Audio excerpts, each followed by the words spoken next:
Good morning, it's me, Kenny Polcari, your host of the party, and today is Tuesday, March 7th, 2023. And what is it that you need to know? Well, look at that. It's going to be another beautiful day here in South Florida. I am on my way, though, to New York later this afternoon. I'm going to be there for the rest of the week. I'll be participating in a conference on Wednesday and some meetings and dinners the rest of the week, so I'll be broadcasting live from different parts of New York. I have to find out just where it makes some sense. But in any event, what is it that we need to know, and what happened yesterday? What's happening today? So, investors are awaiting JJ's testimony, and I would not expect him to be dovish. Oil, guess what? It pierced $80 a barrel. Hello? Gold and the dollar index are churning just in line, awaiting the testimony today. Meta announces thousands more layoffs, right? Out of people putting out of a job, while Joey wants to raise taxes again in his budget. The NFP is due out later this week, and what do we have for dinner? We're going to try the stuffed chicken breast medallion, so we'll get to that in a moment. Stocks waffled on Monday, right? Failing to build on the traction created last week, leaving some to say that the rally had gotten a little bit long in the tooth, considering that the economic risks have not gone away, and that JJ is due to appear on the Hill today and tomorrow. As discussed, technically, we did see stocks pierce resistance back in late January, rally nicely from there, back off, test the trend line, which now became support versus resistance. It bounced nicely, only to tire yesterday as the day wore on, leaving the Dow up 40 points, the S&P up 3, while the Nasdaq lost 13, the Russell gave back 29, and the transports lost 140 points.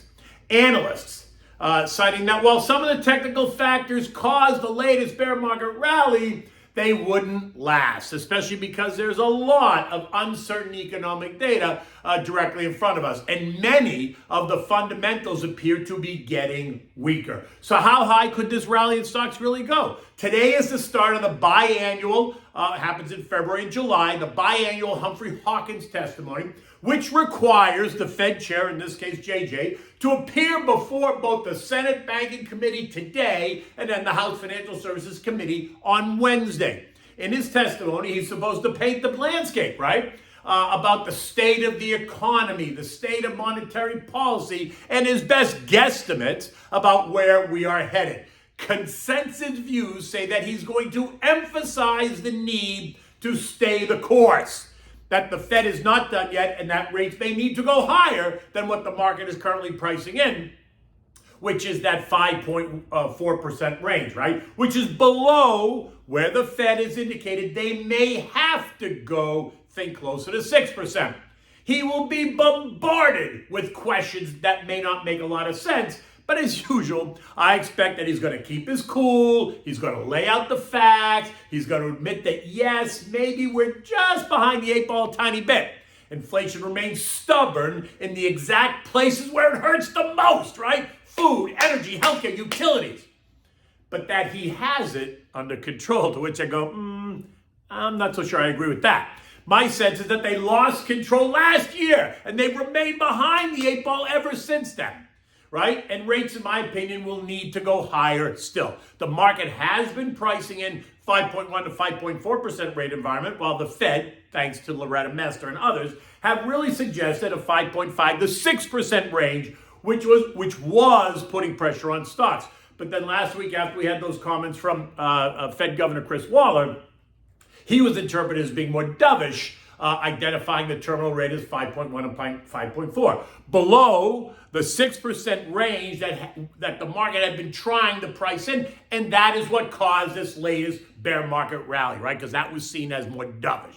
Remember, the hikes through June will put us at 5.25%, 5.5% range, just a hair below what the market and many of the Fed heads have identified. And if the inflation data, CPI, PPI, and PCE, continue to move up in the sectors that affect us the most, then expect the Fed to push higher over the summer. Remember, the Fed has suggested that we're going to get 3 more 25 basis point hikes. But Fed Fund futures are betting that there's a 30% chance that we're going to get a 50 basis point hike on March 22nd. Dramatic? Yes. Realistic? I don't think so.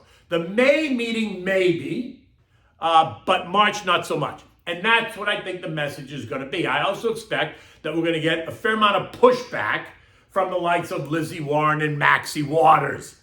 In addition to the Humphrey Hawkins testimony, we're due to get the monthly non-farm payroll report on Friday, and this speaks directly to the health and strength of the job market. How many jobs have we created? What will last month's surprise surge be revised lower? What will unemployment do? When will we see that begin to tick higher, which is what the Fed wants and needs?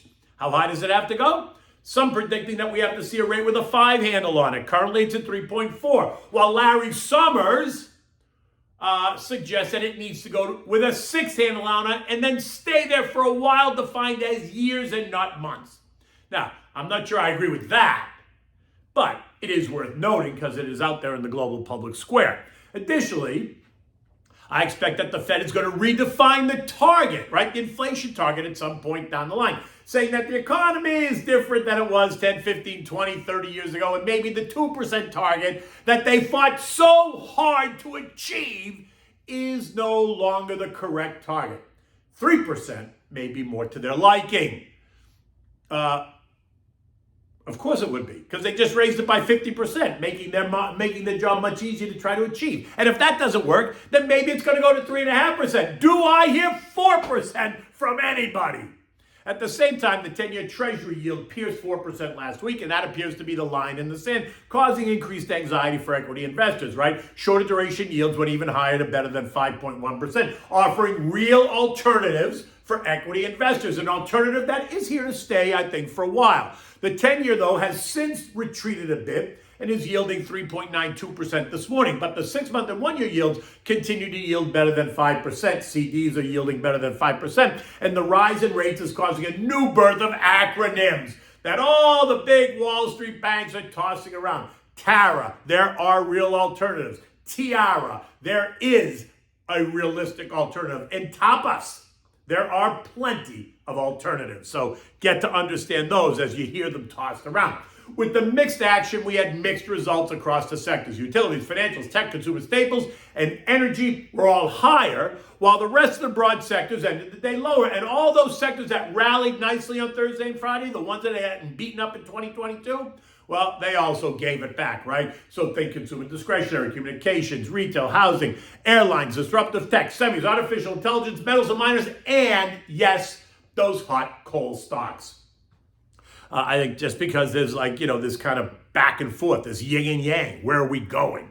Oil, though, did do an about face yesterday, traded down to 78.65 in the morning, but then did turn around at 9 a.m., ending the day up 1 full percent, piercing $80 a barrel, ending the day at 80.49. This morning it's churning as it digests that move and it prepares to move higher to challenge resistance at 83.15. Overnight, Chevron CEO Johnny Watson told us that there is not enough swing capacity in the oil markets, and that is being seen as a positive for oil prices. In addition, we have the ongoing China demand story, along with new refining capacity in Asia and the Middle East that will allow for increased processing of crude.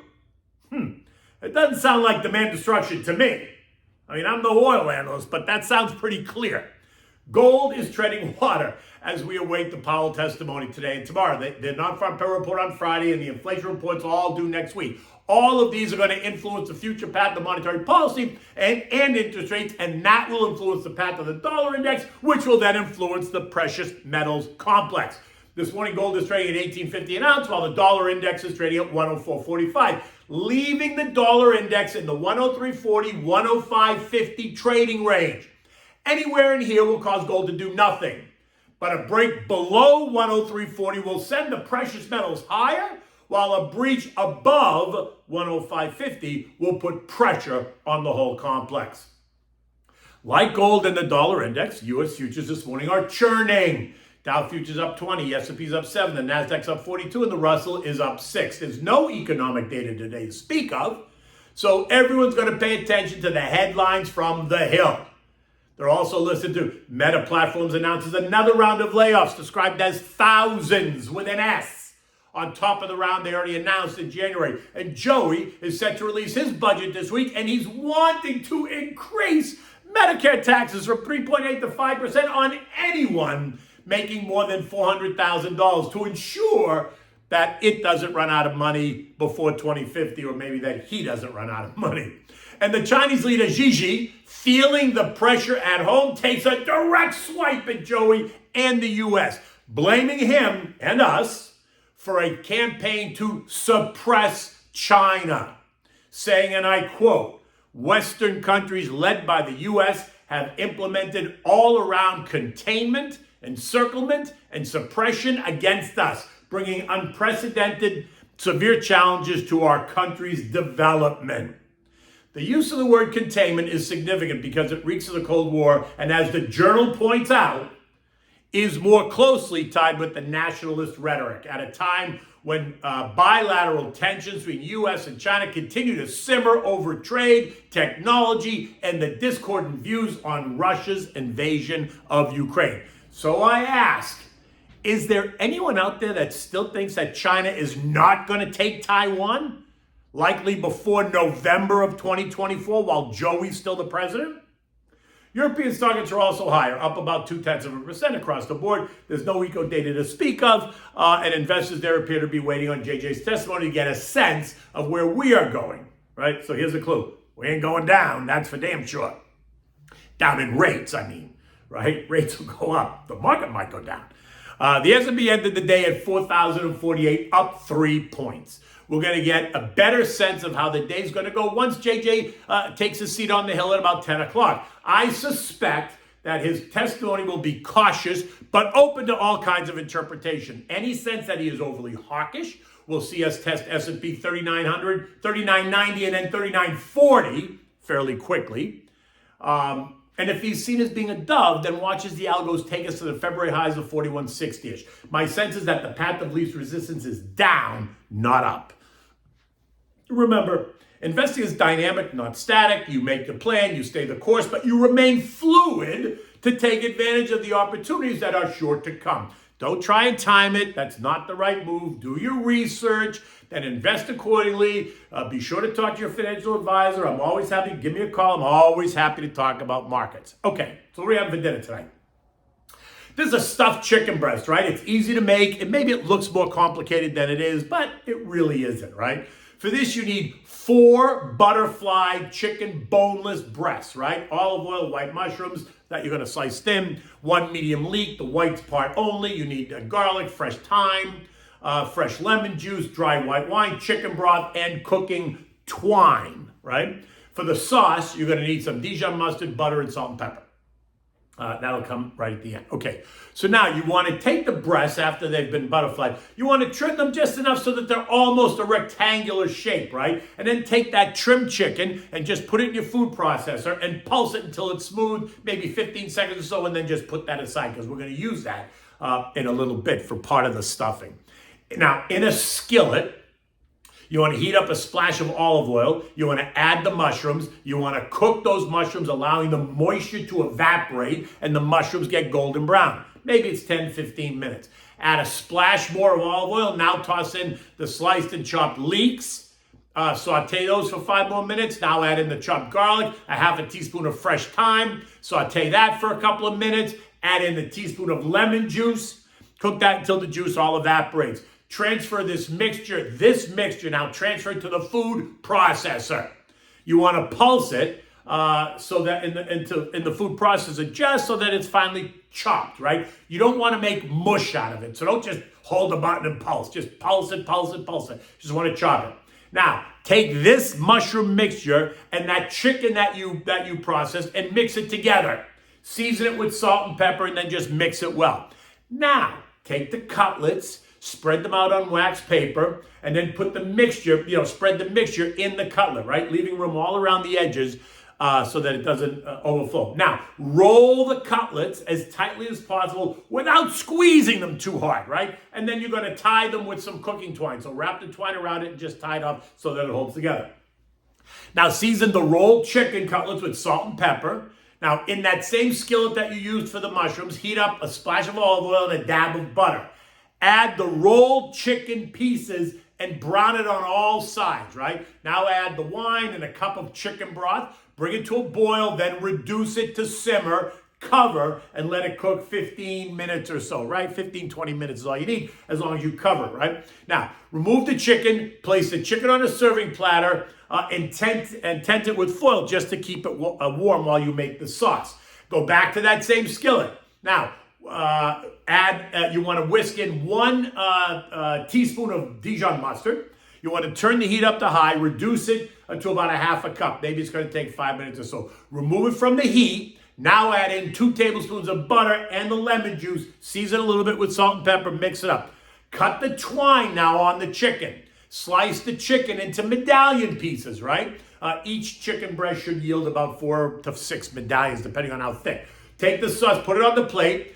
Arrange it nice on the plate, like almost in a fan fashion. And spoon the sauce over the medallions, right? So you have a nice sauce over the stuffed chicken. It looks beautiful. And you want to serve this with maybe sauteed spinach that you've sauteed in garlic and oil, right? Always have a big salad any way you like it. A big mixed green salad is always good. You can never go wrong with that.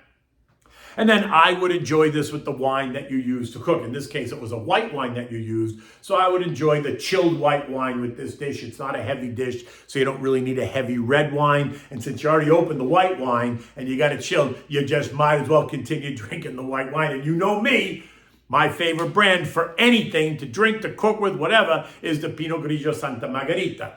In any event, I'm on my way to New York at about 11 o'clock this morning. I'll be there until Friday, so you'll see me around, and you'll see me on the Larry Kudlow show on Wednesday afternoon. You'll see me on Stuart Varney on Friday morning. And then if you're attending the conference on Wednesday at the University Club, you'll see me there as well. In any event, it's a beautiful day here in South Florida. Until tomorrow, take good care.